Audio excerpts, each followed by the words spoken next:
Hello everyone, welcome to our another mini blog. So কেমন আছো তোমরা সবাই? তো আগের মিনি ব্লগে তো দেখলেই যে লক্ষ্মী পুজোর জন্য সমস্ত কিছু ব্যবস্থা করা হয়ে গেছে।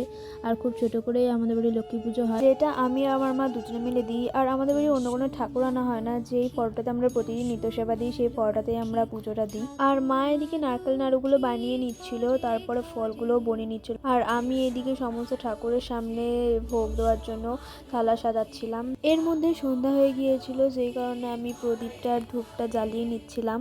দেন মা বললো যে পাঁচালিটা পরে নিতে, সন্ধ্যা সন্ধ্যা, তাই সন্ধ্যা হতে না হতে পাঁচালিটা পরে নিলাম। দেন একটু কাকিদের বাড়িতে গিয়েছিলাম, ওখানেও কাকি ঠাকুরের জন্য ভোগ তৈরি করছিল। আর এদিকে দেখো কি সুন্দর করে আলপনা দিয়েছে কাকি। আর কাকিদের বাড়িতে রাতে যেহেতু খিচুড়ি রান্না হবে, সে কারণে এখানে সব কিছু কাটা রয়েছে, সবজি টবজি। দেন বাড়িতে এসেছি, বাড়িতে মা একটু চাল মাখা প্রসাদ দিয়েছিল, ওই প্রসাদটা খেয়ে সারাদিনের উপোস ভেঙেছিলাম। তো ভিডিওটা কেমন লাগলো অবশ্যই জানিও, ভালো লাগলে লাইক কমেন্ট শেয়ার করে দিও এবং চ্যানেলটাকে সাবস্ক্রাইব করে দিও। তো এখনের জন্য টাটা, দেখা হচ্ছে নেক্সট কোনো মিনি ব্লগে।